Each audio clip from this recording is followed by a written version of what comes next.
short while ago that it has foiled a Hezbollah attack on the northern Israel-Lebanon border. There were no casualties on the Israeli side, and there is also confirmation from the IBF that no missiles were fired in these incidents. Now, this all comes amid days of tension as the IDF awaited a Hezbollah response following the killing of one of the terror group's members in Syria a week ago, allegedly by the IDF. The Israeli army has not responded to those allegations, and as we have just told you, the IDF confirming just moments ago it's foiled a Hezbollah attack on the border, an apparent infiltration, no casualties on the Israeli side. It's not clear at this point if anyone was hurt or killed on the Hezbollah side, on the northern side, in terms of southern Lebanon. Right now, for the latest developments, we're joining into this conversation senior correspondent Owen Alterman to take a look at the political side of things as they transpire in this developing story. So, Owen, we know right now that Prime Minister Benjamin Netanyahu and Defense Minister Benny Gantz are meeting. No surprises what they will be discussing right now. The next plan of action. Talk to us about the political ramifications right now for these two. They have since announced that civilian roads would be open. The IDF also confirming just a short while ago that it has foiled a Hezbollah attack on the northern Israel-Lebanon border. There were no casualties on the Israeli side, and there is also confirmation from the IDF that no missiles were fired in these incidents. Now, this all comes amid days of tension as the IDF awaited a Hezbollah response following the killing of one of the terror group's members in Syria a week ago, allegedly by the IDF. The Israeli army has not responded to those allegations, and as we have just told you, the IDF confirming just moments ago it's foiled a Hezbollah attack on the border, an apparent infiltration, no casualties on the Israeli side. It's not clear at this point if anyone was hurt or killed on the Hezbollah side, on the northern side, in terms of southern Lebanon.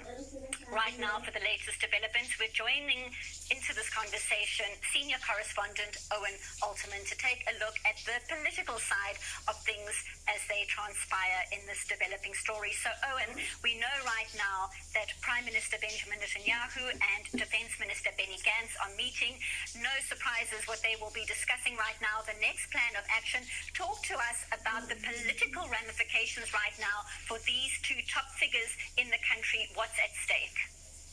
Well, the politics are simply on hold, and that was visually true, physically true. Don't forget, just a few hours ago, when news broke of the security incident, both Prime Minister Netanyahu and alternate Prime Minister and Defense Minister Gantz were each sitting in their faction meetings inside the Israeli parliament.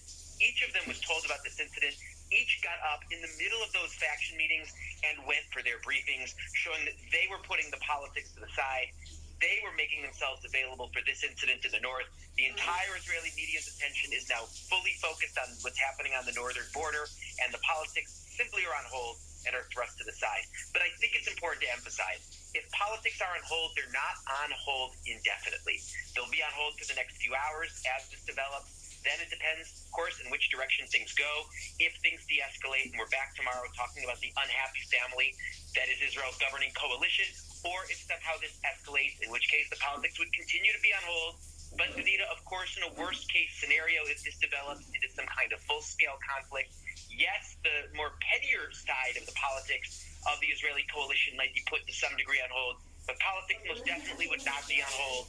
We've seen that in past Israeli conflicts and in past Israeli military operations, that politics inevitably continue, inevitably creep in, particularly if the operation isn't perfect, as often happens. So again, politics are on hold, but that will not be indefinite. Now, in terms of leadership right now, when you talk about politics being on hold, still the country will be waiting for some kind of message from the leadership right now. Firstly, of course, about exactly what transpired, and also to reinsure that people know that they are safe, whether they're living up north by the border or anywhere in the country right now. How important is it, Owen, that leaders come out now and speak to the nation in the coming hours to assure them that they are going to be safe and that security remains a priority? Well, Benita, this governing coalition, in the eyes of the vast majority of the Israeli public, has proven that it cannot manage properly, at least up to this point, the health crisis and the economic crisis.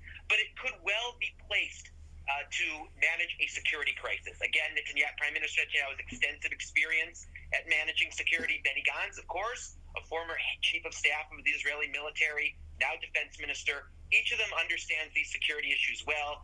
There is a consensus on confronting Iran and confronting Iranian proxies on the northern border. By the way, we heard that from each of them in their prepared remarks at the opening of each of their faction meetings just minutes before this security incident developed. They each reiterated how united they would be and the country would be in terms of confronting Iran and confronting Hezbollah. So I think we can expect them to speak to the country as it's needed and to project a united front that I think would genuinely be a united front.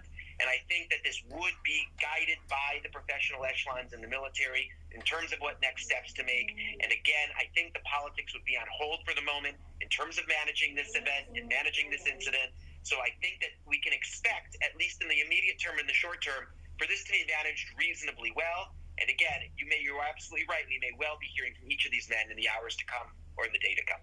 And of course, as and when that happens, we will bring that to you live here on I24 News. Senior correspondent Owen Altman speaking to us live from Petah Tikva.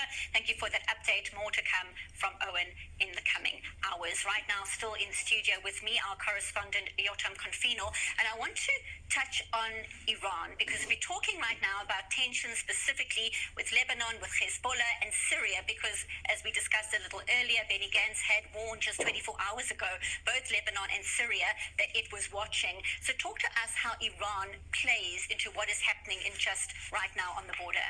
I think it's important to zoom out here and really see how this is all related to Israel's shadow war with Iran. When Israel reportedly carried out those airstrikes, they were not necessarily trying to hit Hezbollah members. If anything, they were trying to hit Iranian targets, Iranian weapon depot. And the fact that a Hezbollah member was killed in all of this is really it's not convenient for Israel because they know exactly what can happen. The whole situation can move to the Lebanese border. So Israel is right now in this shadow war with Iran, and they are trying to remove them completely from Syria and also from Iraq because they are sponsoring a lot of militants in Iraq that can also threaten Israel. So this is all, it comes down to Iran's military ambitions in the region. And of course, Hezbollah is the long arm of Iran. It's a cell, it's an organization that is completely funded by Iran financially, and they are trying to bring precision-guided missiles to them through Iraq and through Syria. So this is a very complicated situation, but if we zoom out, it really comes to Israel's shadow war with Iran, and this is why we're seeing this massive escalation all of a sudden on Lebanese border with Israel. Correspondent Yotam Confino, stay here in studio. We've got more to unpack right now. I want to go back to Tel Aviv. Our defense correspondent, Daniel Tzemach, joins us now. Daniel, you've been monitoring developments as they happen. Just wrap up for us what is confirmed so far, what happened in the last few hours on the Israel-Lebanon border. Yeah, so what we can say, Benita, we're talking about a cell of the IDF releasing its official account of what took place, that a cell of 3 to 4 members of Hezbollah entered a few meters into Israeli territory in the area of the Lebanese border. They crossed over the blue line in an area that does not have a fence. They were met with IDF fire. IDF forces identified this cell, both with forces on the ground as well as field observers, and then they went back into Lebanese territories while remaining tracked by the IDF field observers. And the IDF saying here they don't know the condition of the Hezbollah members, however, that they did respond using different types of gunfire. And ultimately, what we can also say here, Benita, is that this incident sort of took place with making a lot of noise with that artillery fire the IDF was using, but ultimately it doesn't seem as though either side for now is acknowledging any sort of serious casualties. And another sort of interesting point I think is relevant here, Benita, is the fact that this is a cell of 3 to 4 members according to the IDF. They entered an area that is strategic given its the fact that it does not have a fence, so it's easier to infiltrate into Israeli territory. But in broad daylight, to bring a cell of 3 to 4 members against a military that is fully equipped and at a heightened alert level seems like an interesting tactic. And the question is, why was this the approach by Hezbollah, an organization that has fighting experience, not least of which taking place over there in Syria, but also is familiar enough with this Israeli enemy of theirs that they would know how to operate, which is why the IDF prepared different sort of defensive scenarios. But in this particular incident, it seems strange to see such a brazen sort of attempt in broad daylight in a time where all eyes are on this northern border. So it will be very interesting, Vina, to see what Hezbollah says after it concludes whatever sort of briefings it's conducting right now, and whether or not also this situation is over. If they indeed suffered losses, I'm not sure that we'll see them turning around and willing to go away claiming victory as they often do.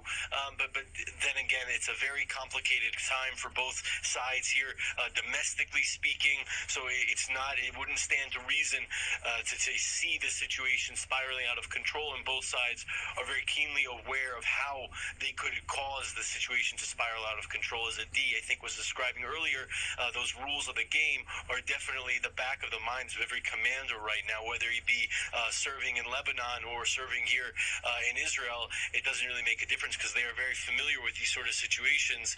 So for now, we're looking at really a lot of gunfire that was used to propel forces, Lebanese Hezbollah forces, away from Israeli territory. From what the Israeli military says, it was successful, and we're waiting to hear what Hezbollah has to say. Daniel, you mentioned it was a strategic area, the part where these men tried to infiltrate across the border. Talk to us a bit about that actual terrain. As you say, there are heightened tensions. The IDF was on alert to try and sneak through, so to speak, knowing that there was going to be such a huge security presence. Talk us through how that could possibly have happened. We're talking about an area that has a foresty sort of area, you could say, with shrubs, with sort of